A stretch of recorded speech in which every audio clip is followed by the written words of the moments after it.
ध्यान रखना 2027 JEE mains और advance is going to be the toughest. यहाँ पे हिस्ट्री क्रिएट होने वाली है और अगर आप टॉप करते हो तो आप हिस्ट्री खुद भी क्रिएट करो, यानी कि कट ऑफ हायर साइड में जा रही है। मतलब हम ये बोल सकते हैं कि अब जो क्राउड आ रहा है वो शायद पहले से ज्यादा प्रिपेयर्ड है। और 300 मार्क्स डिफिकल्ट है, डेफिनेटली डिफिकल्ट है। आईआईटी बॉम्बे इतनी आसानी से नहीं मिलता, लेकिन इम्पॉसिबल नहीं है। ये साइंस की दुनिया है, तो ये दुनिया बहुत डीप है। इसमें कोई भी ये चैलेंज नहीं कर सकता कि वो परफेक्ट है। सिर्फ ये जर्नी है जो रोज आपको धीरे धीरे आगे बढ़नी है। अगर आप अपने आप के साथ ईमानदार हो ना, दुनिया को शायद आप लाख झूठ बोल लो, लेकिन खुद के साथ अगर आप ईमानदार हो, अगर आपको अंदर से ये पता है कि ये चैप्टर मेरा अच्छा है, ये चैप्टर अच्छा नहीं है, अगर आपका सपना आईआईटी बॉम्बे है, तो मैं आपको बता दूं जनवरी 2027 आपके लिए आपकी लाइफ का माइलस्टोन होने वाला है। हेलो स्टूडेंट्स, तो अब जो एक चीज बहुत ज्यादा डिस्कशन में आ रही है वो ये है कि क्या 2027 का जो जेई है वो टफेस्ट होने वाला है। बहुत सारी चर्चाएं चल रही हैं कि क्या पैटर्न बदलने वाला है, क्या अडैप्टिव टेस्टिंग होगी, कैसा होगा जेई मेंस 2027 और जेई एडवांस 2027। तो इस चीज को लेकर के बहुत सारी गलतफहमियां भी हैं और बहुत सारे फैक्ट हैं, बहुत सारी चीजें शायद अभी तक डिसाइडेड भी नहीं है। लेकिन मैं एक चीज आपको बता दूं, जैसा कि पैटर्न 2026 और में देखा गया, उसमें यह था कि अचानक ही जेई मेंस में केमिस्ट्री का लेवल बहुत ज़्यादा बढ़ गया, बच्चों को डिफिकल्टी हुई, क्वेश्चंस जो हैं वो कॉन्सेप्चुअल की तरफ ज़्यादा डाइवर्ट हो गए। जैसा कि पहले ये होता था कि 30-40% फॉर्मूला बेस्ड क्वेश्चन आते थे जो अब नहीं आए, तो अब परेशानी बढ़ गई। सेकेंडली बात ये आती है कि बच गए हमारे पास 7 महीने, और इन 7 महीनों में अब हम लोग ऐसी क्या तैयारी करें, कैसे अपने रूल्स को फॉलो करें और इस टफेस्ट जेई को कैसे क्लियर करें ताकि हम रैंक ला पाएं। इन चीज़ों को हम लोग बहुत ही कंसाइसली अभी डिस्कस करेंगे। इसको डिटेल में हमने पहले डिस्कस किया हुआ है, आप हमारा मंथ वाइज प्लानर देख सकते हैं। लेकिन आज मैं मंथ वाइज प्लानिंग की बात करने नहीं आया हूँ। आज मैं बात ये करने आया हूँ कि टफेस्ट एवर जेई जो अभी होने वाला है 2027 में, उसमें हम लोग स्ट्रैटेजी क्या रखें। एक कोर स्ट्रैटेजी जो कि हमें ये डिसाइड करवा दे कि हाँ भैया हमारा सिलेक्शन तो हो जाएगा, बाकी का हो ना हो हमारा तो पक्का है, राइट। तो आइए इस पे बात करते हैं जेई 2027। पहले मेंस की बात करते हैं। सपना जो सबका होता है वो होता है आईआईटी बॉम्बे का, कि आईआईटी बॉम्बे कंप्यूटर साइंस मिल गया तो लाइफ बन गई। लेकिन उसके पहले हमें जानना ये जरूरी है कि चेंजेस ऐसे क्या होने वाले हैं, ऐसा क्या बदलने वाला है जिसको लेके इतनी परेशानियां हैं। एक जो सबसे जरूरी चीज आ रही है वो आ रही है अडैप्टिव टेस्टिंग। अडैप्टिव टेस्टिंग का मतलब ये होता है कि स्क्रीन पे जो क्वेश्चंस आएंगे वो हर स्टूडेंट को डिफरेंट आएंगे। जब आप उस क्वेश्चन को सॉल्व करोगे और अगर आपका वो क्वेश्चन सही है तो अगला क्वेश्चन उससे ज़्यादा डिफिकल्टी लेवल का आएगा, और अगर गलत है तो अगला क्वेश्चन उससे कम डिफिकल्टी लेवल का होगा। और जो मार्किंग सिस्टम होता है वो डायनामिक होता है। यहाँ पे इस तरीके का एग्जाम जेई एडवांस 2027 होने वाला है, जैसा कि आईआईटीज ने डिक्लेयर किया है। अभी तक इसका क्लियर रोड मैप आईआईटी ने नहीं दिया है, लेकिन हाँ ये जरूर तय है कि जेई 2027 एडवांस का जो एग्जाम है वो अडैप्टिव होगा। अब आते हैं मेंस की बात पे। तो जो मेंस का एग्जामिनेशन है वो अडैप्टिव होगा या नहीं होगा इसकी क्लैरिटी तो अभी नहीं है, लेकिन हाँ ये जरूर है जो बोला गया है कि पीवाईक्यू के पैटर्न्स को अब मिनिमम फॉलो किया जाएगा, राइट। एनसीईआरटी के ही लेवल को इंक्रीज किया जाएगा। मतलब जो कॉन्सेप्ट्स होंगे, जो सिलेबस होगा वो एनसीईआरटी को फॉलो करेगा, लेकिन उसका लेवल ज़्यादा कॉन्सेप्चुअल होगा। ये दो चीज़ें एनटीए ने बिल्कुल क्लियरली डिक्लेयर कर दी है, और एडवांस अडैप्टिव होगा ये भी क्लियरली डिक्लेयर्ड। अब सवाल ये उठता है कि जब डायनेमिक मॉडलिंग कहीं पे भी आ जाती है, जहाँ पे आपको नहीं पता कि आप जो क्वेश्चन कर रहे हो वो आपको मार्क्स कितने देने वाला है, तो यहाँ पे हमेशा ये डर बना रहता है कि क्या मैं टॉप रैंक्स में आऊँगा।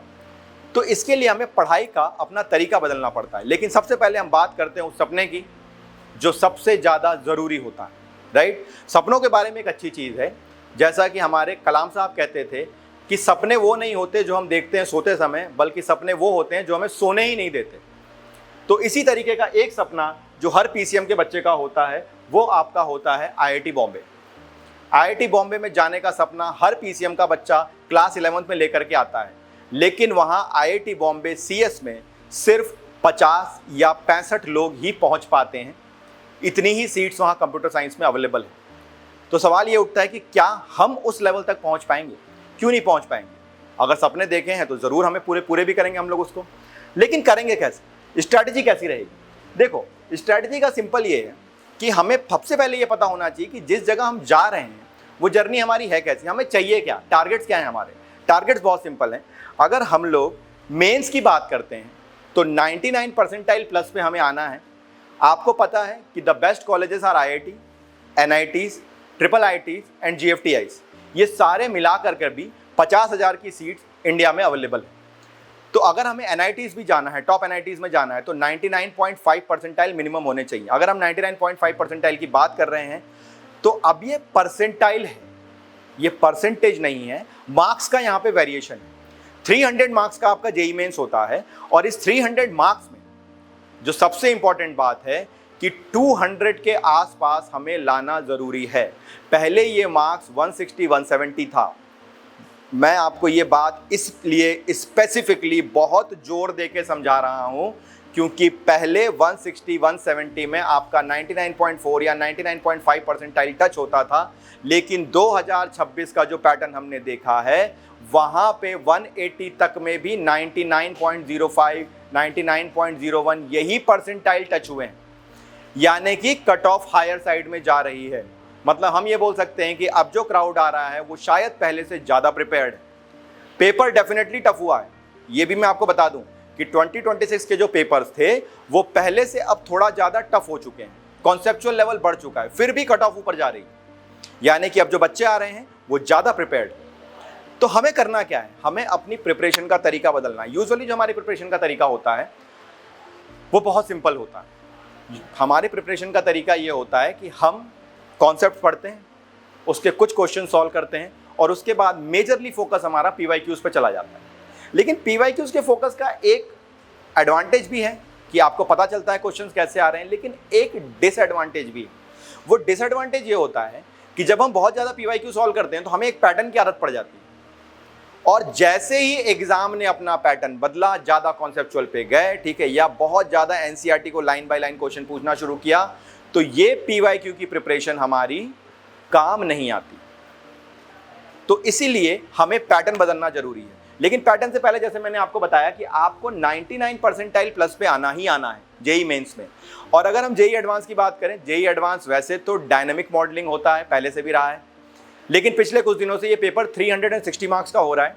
तो 360 में आप मान के चलो कि आपको 300 प्लस मार्क्स लाना है अगर IIT बॉम्बे हमारा सपना है तो, राइट।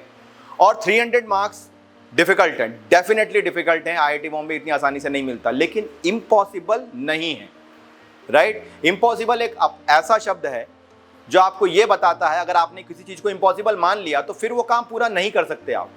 लेकिन अगर आपने किसी चीज को डिफिकल्ट माना, उसको चैलेंज माना, तो हमारा दिमाग चैलेंजेस को एक्सेप्ट करता है।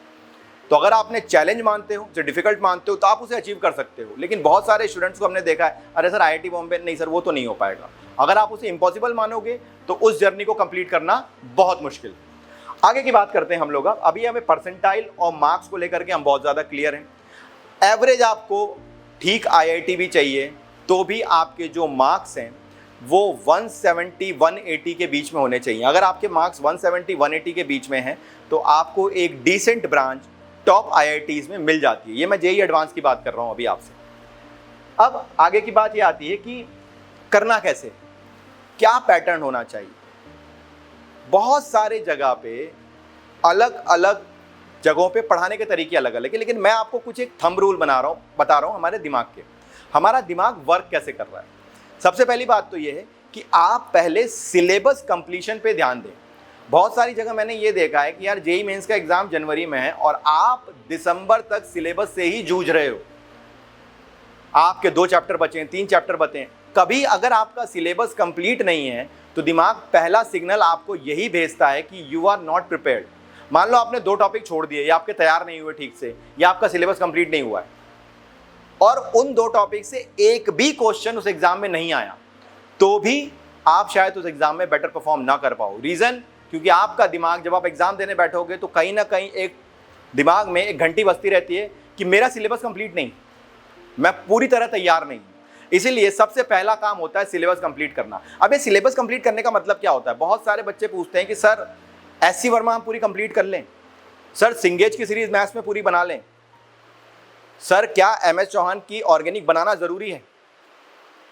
इसका सीधा सा जवाब ये है कि सिलेबस कंप्लीशन का मतलब होता है कि बेसिक कॉन्सेप्ट्स आज सारे चैप्टर के पढ़ चुके हो और कोई भी सिर्फ एक रेफरेंस बुक के आपने क्वेश्चन किए हो। ये जरूरी नहीं है कि उस चैप्टर का सारा पीवाईक्यू आपने किया हो, ये जरूरी नहीं है कि आपने एससी वर्मा पूरी सॉल्व की हो, लेकिन अगर कोई भी एक रेफरेंस बुक, ये ध्यान रखना, मैं बार बार हर जगह बोलता हूं ये, कि आपका बेसिक कॉन्सेप्ट पढ़ा हो और एक रेफरेंस बुक आपका पूरा पढ़ा हुआ है। मान लो आप एक ही टॉपिक को 10 बुक से करने की कोशिश कर रहे हो, ये कोशिश कर रहे हो कि आप परफेक्ट बन जाओ किसी चैप्टर पे। दोस्त, perfection is a myth. Perfect तो कोई है ही नहीं दुनिया में, परफेक्शन हो ही नहीं सकता। जो जेई एडवांस का पेपर बना रहा है वो भी ये चैलेंज नहीं कर सकता कि मैथ्स के सारे क्वेश्चन कहीं से भी वो सॉल्व कर सकता है, राइट। ये साइंस की दुनिया है, तो ये दुनिया बहुत डीप है, इसमें कोई भी ये चैलेंज नहीं कर सकता कि वो परफेक्ट है, राइट। तो परफेक्शन इज अ मिथ। सिर्फ ये जर्नी है जो रोज आपको धीरे धीरे आगे बढ़नी है। तो जर्नी का पहला स्टेप है सिलेबस कंप्लीशन। अगर आप सिलेबस नहीं कंप्लीट कर रहे हो, आप टॉपिक वाइज परफेक्ट होने की कोशिश कर रहे हो, तो आप खुद को धोखा दे रहे हो और कुछ नहीं हो रहा। ये सिलेक्शन से दूर जा रहे हो, आप पास नहीं आ रहे, राइट। तो आपको सिलेबस फास्ट कंप्लीट करना है। अब जैसे मान लो अगर आप सिलेबस फास्ट कंप्लीट कर रहे हो तो पैरेलली क्या जरूरत है? 11th तो आप पढ़ रखे हो ना। अब 11th के हम 2 केस लेते हैं यहाँ पे। एक कि 11th आपने तैयार करी है लेकिन बहुत अच्छी नहीं है। दूसरा, 11th आपकी ऑलरेडी अच्छे स्टेज पे है। अगर मान लो 11th आपने कुछ चैप्टर्स पढ़े हैं, कुछ चैप्टर शायद नहीं पढ़े हैं अच्छे से, कुछ अच्छे से पढ़े हैं, उनका रेशियो कुछ भी हो सकता है, उससे फर्क नहीं पड़ता। अगर आप अपने आप के साथ ईमानदार हो ना, दुनिया को शायद आप लाख झूठ बोल लो, लेकिन खुद के साथ अगर आप ईमानदार हो, अगर आपको अंदर से ये पता है कि ये चैप्टर मेरा अच्छा है, ये चैप्टर अच्छा नहीं है। अब अच्छा और खराब की भी डेफिनेशन मैं आपको बता देता हूँ। अच्छा का मतलब क्या होता है? अच्छा का मतलब ये होता है कि उस चैप्टर के प्रीवियस ईयर क्वेश्चन आपसे खुद से अपने एफर्ट से बन जाते हैं, आपको बहुत ज़्यादा डाउट नहीं आते, आपको टीचर्स की ज़रूरत नहीं पड़ती। तो आप बोलो आप मेंस के लेवल पे रेडी हो। पहले हम लोग ये सारी बातें मेंस के लिए ही कर रहे हैं, क्योंकि मेंस अगर आपका जनवरी में निकल गया तो एडवांस के लिए आपको 6 महीने मिलते हैं, आपका एडवांस निकलना ही निकलना है, राइट। अब मैं आपको बताता हूं कि अगर आपका 11th पार्शियली अच्छा है, मतलब आपने कुछ चैप्टर किए हैं, कुछ बेसिक लेवल पे किए हैं, कुछ बिल्कुल नहीं भी किए हैं, तो आपको पैरेलल कुछ घंटे 11th के लिए रखने की जरूरत है।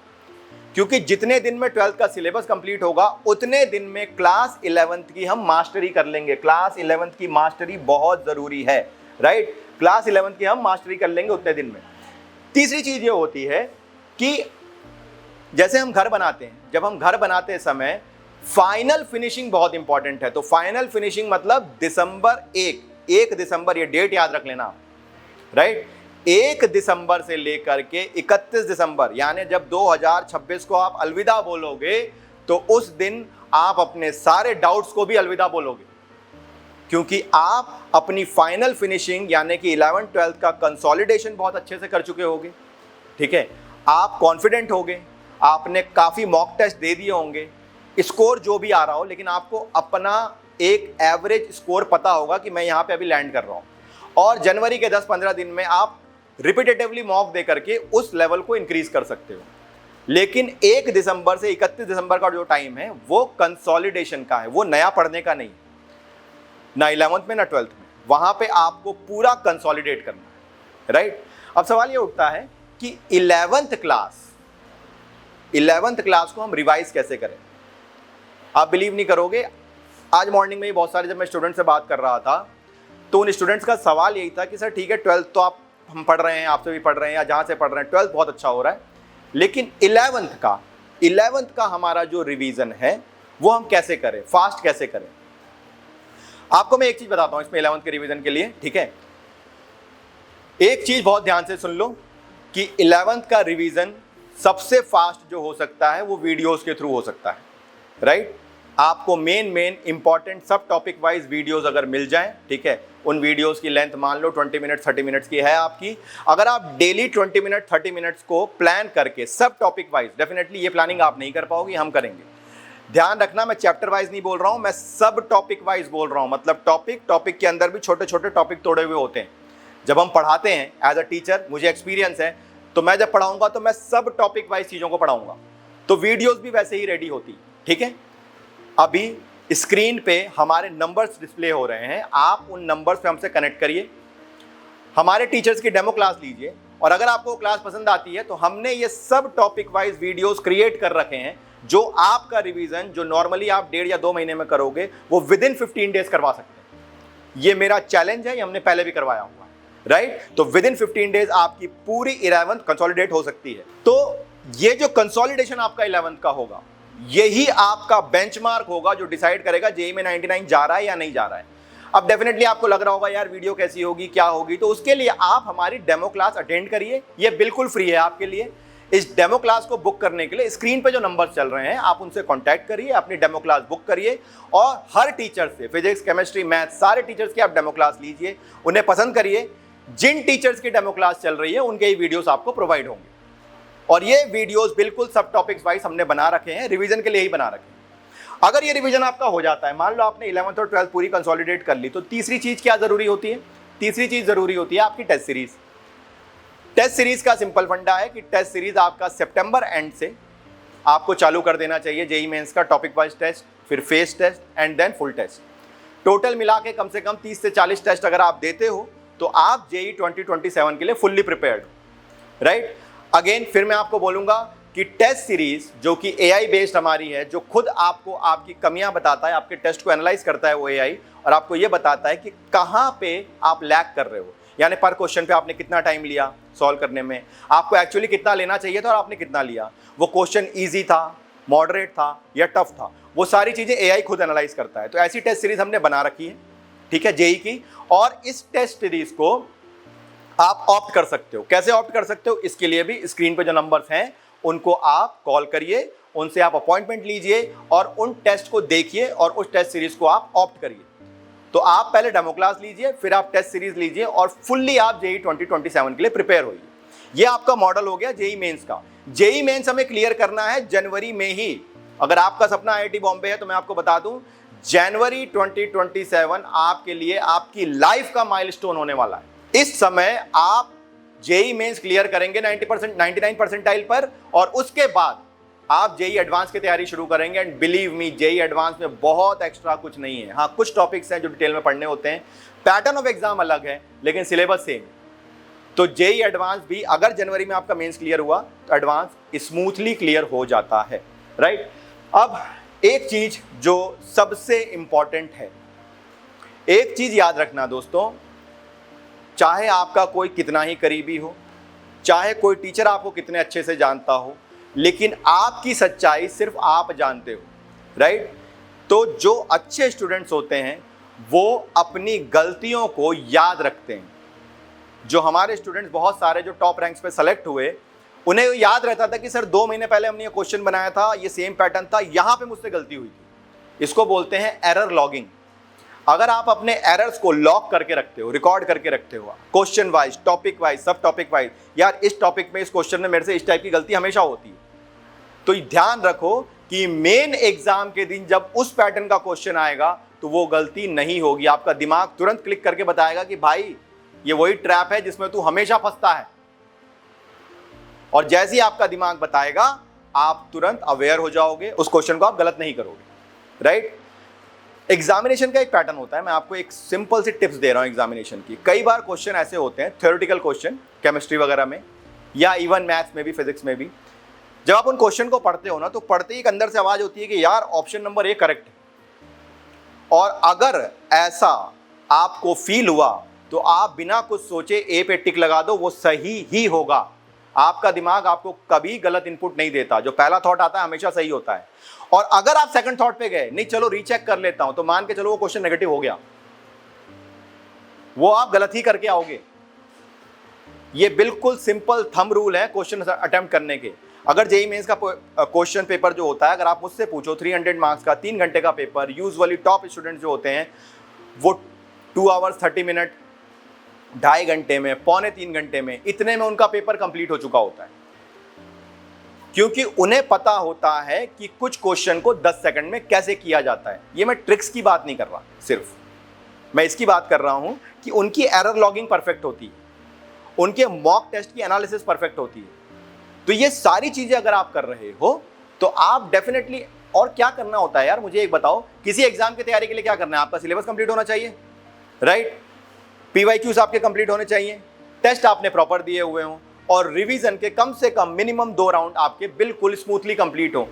आप मुझे ये बता दो, इतना करने के बाद क्यों नहीं होगा सिलेक्शन?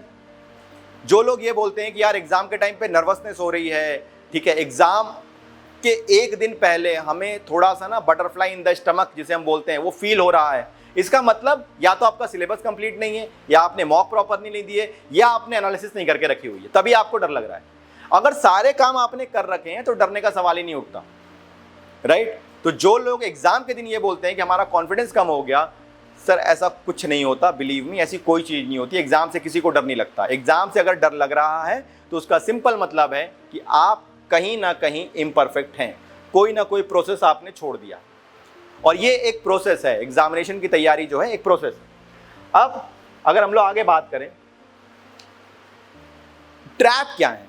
अब ये तो बात हो गई कैसे करना चाहिए, लेकिन ये करने में, जैसे मान लो अगर मैंने आपको कहीं का रास्ता बताया तो साथ में मुझे ये भी बताना चाहिए कि यार ये वाली रोड से मैं आपको रास्ता बता रहा हूं, बट कभी कभी इसमें जाम लग जाता है, तो ध्यान रखो एक पैरेलल रोड यहां से भी है, उसको पकड़ लेना। तो जैसे मैंने आपको सारी बातें बता दी कि ये करना चाहिए, ये करना चाहिए, लेकिन कुछ ऐसी बातें जो नहीं करना चाहिए जो स्ट्रिक्टली डोंट है। मैंने आपको डूज बताया, अब मैं आपको डोंट्स बता रहा हूं। पहली बात तो ये होती है कि जब आप तैयारी कर रहे हैं, तो ये मैंने पहले भी अपने कुछ वीडियोस में बच्चों को बोला हुआ है कि यार एक रेफरेंस बुक, राइट, सिर्फ एक रेफरेंस बुक बहुत होती है, और एक से ज्यादा रेफरेंस बुक आपकी नहीं होनी चाहिए। पीवाईक्यू आप सॉल्व जरूर करें, पैटर्न जरूर देखें, लेकिन पीवाईक्यू के सिर्फ भरोसे मत बैठें कि पीवाईक्यू हो गया मतलब हमने 100% अचीव कर लिया, वैसा नहीं, राइट? ये स्ट्रिक्टली नो है। दूसरा, वन बुक मैनी टाइम्स, हमेशा ये एडवाइस करते हैं कि एक रेफरेंस बुक को कम से कम आप 2 से 3 बार सॉल्व करें, ये आपको जरूर करना है। ध्यान रखना, 2027 जेई मेंस और advance is going to be the toughest.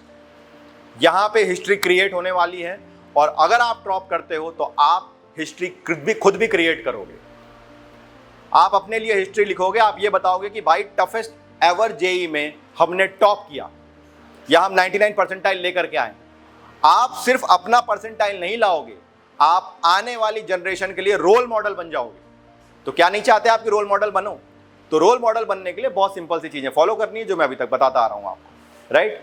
एक ही सपना, आईआईटी बॉम्बे, राइट? हमें बस वहीं जाना है, आईआईटी बॉम्बे ही जाना है, उसके नीचे हमें मानना ही नहीं, ये तो जिद करनी, राइट? तो आज ये समझ लो कि आज हमें तैयारी की शुरुआत नहीं करनी है, आज हमें एक जिद करनी है कि हम आईआईटी बॉम्बे ही जाके मानेंगे, उससे कम में नहीं मानेंगे। जब तक आप जिद नहीं करोगे जीवन में, आगे नहीं बढ़ोगे, राइट? एक कहावत है अंग्रेजी में, नेवर सेटल फॉर लेस, कम पे नहीं मानेंगे, कॉम्प्रोमाइज नहीं करेंगे। और कॉम्प्रोमाइज नहीं करने का तरीका क्या है? 12th सिलेबस फास्ट कंप्लीट करना है, 11th कंसोलिडेट करना है, 11th को हमें ढंग से रिवाइज करना है। रिवीजन के लिए आपको करना क्या है? मैंने आपको बताया सबसे फास्टेस्ट रिवीजन का मेथड होता है आपका वीडियोस के थ्रू। दूसरा, टेस्ट सीरीज अगर आपकी एआई बेस्ड हो, जो आपको पूरी एनालिसिस करके दे, तो आपका बहुत टाइम बचा देती है। ये दोनों ही चीजें हम आपको प्रोवाइड कर रहे हैं। स्क्रीन पे हमारे नंबर चल रहे हैं, इन नंबर्स पे आप कांटेक्ट कर सकते हैं। जैसे मैंने आपको बताया कि आप फ्री डेमो क्लास ले सकते हैं, हर टीचर से मिलिए, उससे अपने दिल की बात करिए, पूछिए कि सर मेरा ये कमजोर पॉइंट है, आप बताइए कि मैं कैसे इंप्रूव करूं। तो आप स्क्रीन पे दिए गए नंबर्स पे कॉल कर सकते हैं। डिस्क्रिप्शन बॉक्स में हमारी सारी लिंक्स अवेलेबल हैं, जिन लिंक्स के थ्रू आप हमारी वेबसाइट्स पे जा सकते हो, और वहां पे भी आप डेमो क्लास की रिक्वेस्ट डाल सकते हो। इस तरीके से आप हमसे कांटेक्ट कर सकते हो, हमारी सारी फैकल्टीज के साथ जुड़ सकते हो, फ्री डेमो क्लासेस ले सकते हो, और उसके बाद आप हमारे वीडियोस को भी एक्सेस कर सकते हो, या आप हमारी टेस्ट सीरीज में अपीयर कर सकते हो। हम, अगर आपने ये जिद पकड़ ली कि आईआईटी बॉम्बे आपको जाना है, तो मान के चलो कि हमारी भी ये जिद है कि हम आपको आईआईटी बॉम्बे पहुंचा के ही छोड़ेंगे। तो दोस्तों, आज बस इसी जिद के साथ इस वीडियो को हम एंड करेंगे कि आईआईटी बॉम्बे ही जाना है, उससे कम पे सेटल नहीं होंगे। Thank you.